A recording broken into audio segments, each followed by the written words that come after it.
ایک مرتبہ پھر آپ سب کو خوش آمدید کہتے ہیں روشنی میں روشنی. آپ دیکھ رہے ہیں عظمیٰ زیدی کے ساتھ.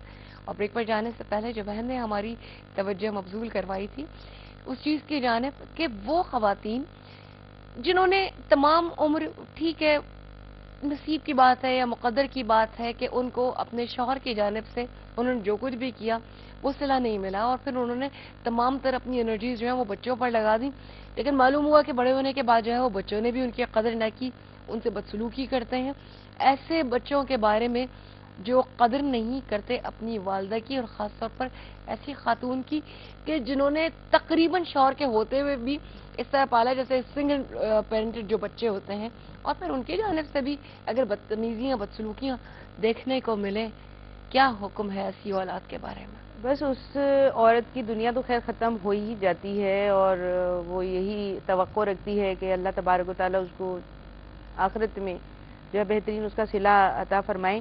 لیکن دیکھیے ہمیں خامی وہ تلاش کرنا چاہیے کہ کمی کہاں رہ گئی، ذرا سا غور کرنا چاہیے. بعض اوقات ہمارے ہاں خواتین اتنی یعنی تیزی میں زندگی گزارتی ہیں کہ وہ اس پر غور نہیں کرتی بیٹھ کر.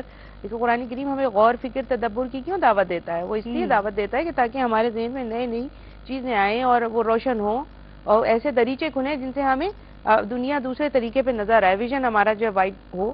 یہ وجہ ہے غور فکر کرنی. اب یہ کہ کیا وجہ ہے کہ بچہ جو ہے، بچے کا بیہیویئر بچپن سے ہی سامنے آ جاتا ہے. اگر باپ شاؤٹ کرتا ہے، میں سب سے اہم بات بتاؤں آپ کو، ماں شاؤٹ کرتی ہے نہیں، ماں بچے کو چیخ کر بلاتی ہے، بچہ کبھی بھی نہیں کرے گا اور ڈر جائے گا کہ ماں کا تو کام ہے کہ بلائے اس کو اس طریقے سے یا ڈانٹے. لیکن جب باپ چیختا ہے بچے کے اوپر نہیں، مطلب گھر کے دوسرے افراد پر، خاص طور پہ اپنی وائف پر، تو وہ بچہ دیکھ رہا ہوتا ہے کہ اچھا ابا جو ہیں وہ ان کے ساتھ یہ سلوک کرتے ہیں، اس طرح بلاتے ہیں ان کو ایسا جواب دیتے ہیں، ان کو کھڑے کھڑے سب کے سامنے بے عزت کر دیتے ہیں، تو میں کیوں نہ کروں. مطلب یہ ہیں اسی لائق کیونکہ وہ دن بھر کام کاج کر رہی ہو، کبھی استری کر رہی ہے، کبھی کھانا پکا رہی ہے، کبھی برتن دھو رہی ہے، کبھی جوتے پالش کر رہی ہے، وہ بچوں کو نہلا رہی ہے دھلا رہی، تو وہ ایک اس طرح سے کہ ہماری خدمت گزار ہے، ہماری خدمت گار ہے، اور یہ ہمارے لیے ایک آیا کے طور پر ہے، اور اصل میں تو ہم لارڈ ہیں. یہ والا جو جذبہ اور ان کے اندر جو آ جاتا ہے رویہ، اور جو فکر آ جاتی ہے، وہ جب جوان ہوتے ہیں، بڑے ہوتے ہیں، جب حالات ان کے کنٹرول میں آتے ہیں، کیونکہ اس وقت ماں جو ہو جاتی ہے بوڑھی ہو جاتی ہے، اور بچے جو ہیں وہ توانا ہوتے ہیں اور کما بھی رہے ہوتے ہیں، اور وہ گھر کا نظم بھی سنبھال لیتے ہیں، تو پھر وہ سمجھتے ہیں کہ جی اب ہم ان کی وہ میں کنٹینیو کر لوں. بڑی دیر سے اسلام آباد سے شاہین ہمارے ساتھ لائن پر ہے، نہیں تو کال ڈراپ ہو رہی ہے. یہ بہت بڑا اچھی مسئلہ بات ہے. کالیں بڑی اچھی ہوتی ہیں. السلام علیکم شاہین. ہیلو السلام علیکم. وعلیکم السلام. کیسی ہیں شاہین آپ؟ ٹھیک ٹھاک، آپ ٹھیک ہیں؟ بالکل خیریت سے. شاہین کا کیا سوال ہے؟ بالکل ٹھیک ٹھاک ہے. سوال میرا یہ ہے کہ آج کل کے بچے جو ہے نا وہ نا اپنے والدین سے بہت بدتمیزی سے پیش آتے ہیں نا. تو حالانکہ والدین ان کو جوان کرتے ہیں، پالتے پوستے ہیں، تو بچے اس طریقے سے والدین سے بات نہیں کرتے. جب بڑے ہوتے ہیں تو ان کا بیہیویئر چینج ہو جاتا ہے. تو ایسا کیوں ہوتا ہے؟ ہائے ہائے ہائے ہائے. بالکل آپ کی بات کا جواب دیتے ہیں. کال کرنے کا بہت شکریہ. وہ تو قرآن کریم نے طریقہ بتا دیا کہ بوڑھے جب آپ کے سامنے ہو والدین تو کیا طریقہ کیا کرنا ہے، ان کے ساتھ کس طرح بات کرنا ہے، اوپی نہیں کرنا. لیکن قرآن کریم اپنے کندھے جھکا کے رکھنا. جی بالکل، بہت بڑی بات ہے. آپ نے اتنی یعنی ایک عظیم آیت کی طرف آپ نے جو ہے اشارہ کیا ہے. لیکن سوال یہ پیدا ہوتا ہے کہ یہ آیات اور ان کے مطالب کہاں سکھائے جاتے ہیں؟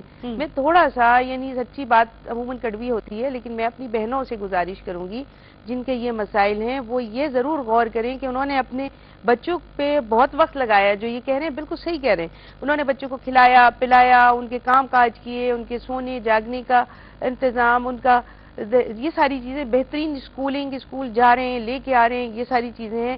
لیکن میری بہنیں یہ ضرور بتائیں کہ انہوں نے ان کی اخلاقی تربیت میں کتنا وقت لگایا اور اس کے لیے کیا کیا، کیا اہتمام کیا اپنے. اور اب بحیثیت مسلمان اگر ہم دیکھیں ہر مذہب کے اندر ایٹیکیٹس ہیں. اور جب بھی ہم وقفے کے دوران جو باتیں کر رہے تھے کہ جی ادب اور آداب سیکھنے اور سکھانے کے لیے میرا خیال ہے کہ دین اسلام سے بہتر تعلیمات ہمیں کہیں نہیں ملیں گی.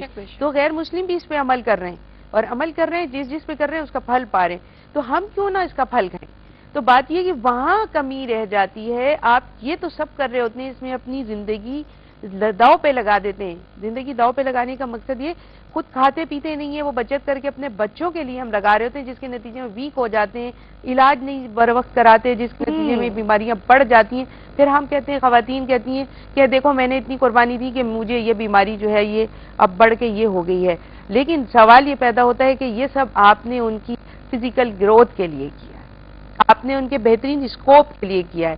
وہ کما کے لے کے آ رہے ہیں, ٹھیک ہے, بہت سارا لے کے آ رہے ہیں. سوال یہ پیدا ہوتا ہے جو بیہیویئر جس کی اب شکایت پیدا ہوئی ہے, اس بیہیویئر کی ہم نے کب کوشش کی کہ یہ اچھا ہو, اس کی گروتھ کے لیے ہم نے کیا کیا.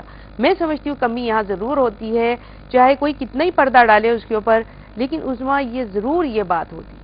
ایک تو یہ کہ یہ صرف ماں کا نہیں بلکہ باپ کا بھی ہے کنٹریبیوشن اس کے اندر, کہ باپ اپنے بیٹے کی تربیت کے لیے اپنے اوپر کنٹرول نہیں کر رہا, اپنے اخلاقیات کو دیکھیں نا, وہ مست کر رہا ہے. تو وہ بچے کے آگے وہ تصویر پیش کر رہا ہے, اپنے آپ کو رول ماڈل کیا بنا کے پیش کر رہا ہے. یہ کہ جی وہ باہر تو لوگوں کے ساتھ بہت میٹھا ہے, لیکن اندر آتے ہی وہ گھر کے اندر کڑوا ہو جاتا ہے ایک دم. کیوں؟ آخر بچے تو اندر دیکھ رہے ہیں, اس کو باہر نہیں. پھر اس کی تصویر کے دونوں رخ جو دیکھ رہے ہیں وہ اصل میں دیکھیں آپ کی بات سے سوال اٹھ رہا ہے, جو عموماً مردوں کے یہ رویے ہیں, انہوں نے کبھی یہ سوچا ہے کہ آج جب میں اس عورت کے ساتھ یہ سلوک کر رہا ہوں اور کل کو جا کے یہی اولاد جو میرا بیہیویئر دیکھ کے کاپی کرے گی, کل کو آج میں کر رہا ہوں کل کو انہوں نے کر دیا تو میرے اوپر کیا فرق پڑے گا؟ ہاں بے شک, لیکن دیکھیں فرق تو پڑتا ہے نا. ماں اور باپ دونوں بوڑھے ہوتے ہیں, اور ماں اور باپ دونوں کو ہی بچوں کی جو عادات ہیں, اطوار ہیں جو آپ نے ڈیولپ کر دیے ان کے اندر, وہ چیزیں دونوں کو بھگتنا پڑتا ہے. وہ کوئی ایک نہیں بھگتتا, میں سمجھتی ہوں دونوں ہی بھگتتے ہیں, کیونکہ باپ بھی تو آ کے ان کے اوپر سمجھ لیجئے ایک طرح سے ان کی ذمہ داری بن جاتا ہے, ماں بھی بن جاتی ہے, لیکن ماں زیادہ کرتی ہے. اصل میں باپ اگر نکل کے کہیں اپنی کوئی ایسی جگہ تلاش کر لے جہاں جا کے تھوڑی دیر وہ بیٹھ جاتا ہے تو فرار حاصل کر لیتا ہے, لیکن ماں کو تو بہرحال اس گھر کے اندر ہی رہنا ہے. اچھا, اس کے بعد میں بعض اوقات ایسا بھی ہوتا ہے, دیکھنے میں آیا ہے بہت زیادہ, کہ مائیں جو ہیں باپ کی برائیاں کرتی ہیں اپنی اولاد سے. یعنی وہ ٹھیک ہے, اس کا سلوک بہت برا ہے, لیکن اس کے پیچھے یہ چیز ماں کو ہی بھگتنی ہوتی ہے, کیونکہ وہ اپنی اور عزت کو خراب کرتی ہے ان کے ساتھ. دیکھیں تمہارے باپ نے میرے ساتھ یہ کیا, یہ دیکھو یہ کتنی بدسلوکی ہے, یہ دیکھو گالیاں دے دی. پیچھے کہنا چاہیے ابا کو غصہ آ جاتا ہے تمہارے تھوڑا سا. میں سمجھتی ہوں کہ اگر یہ رویہ دل پر جبر کر کے کرنا پڑتا ہے, میں یہ نہیں کہہ رہی کہ بہت آرام سے ہو جاتا ہے, بڑا اپنے جہاں اتنی قربانیاں وہاں یہ بھی کہ اپنے ہی مستقبل کے لیے آپ قربانی دیں, کہ بچوں کو کبھی بھی باپ کے حوالے سے مس گائیڈ نہ کریں کہ تمہارے باپ دیکھو ان کو کس طرح کر رہے تھے ابھی, یہ ہے وہ ہے. بلکہ یہ کہنا چاہیے کہ دیکھیں ان کو غصہ آ جاتا ہے, باہر جاتے ہیں معلوم نہیں کیا کیا مصیبتیں اٹھا کے آتے ہیں, تو بھئی دیکھو غصہ آ ہی جاتا ہے نا, چلو تم جاؤ جا کے باپ کو ابا کو منا لو اپنے. چلو دیکھو بس یہ اگر باپ کی کوئی برائی کرے تو فوراً روک دے کہ نہیں, ہم تو مزے سے سن رہے ہوتے ہیں اور ہم مزے سے اس کو اور زیادہ وہ کر رہے ہوتے ہیں, بڑھا رہے ہوتے ہیں, حوصلہ افزائی کرتے ہیں. بہت خوبصورت یہ بات. کچھ چیزیں ہیں, ہمیں دونوں چیزیں دونوں طرف دیکھنا ہے, ہمیں کسی ایک کو نہیں دیکھنا. بہت بہت خوب, بہت خوب. ناظرین, فی الوقت ہمارے آپ کے درمیان ایک بریک حائل ہو گیا, کس وقت پہ یہ بریک آیا ہے, لیکن ظاہر ہے اس وقفے کی مسافت بھی طے کرنی ہے. دوبارہ آپ سے ملیں گے انشاءاللہ تعالی اس بریک کے بعد. سو دیکھتے رہیے روشنی, کیونکہ روشنی ہے سب کے لیے.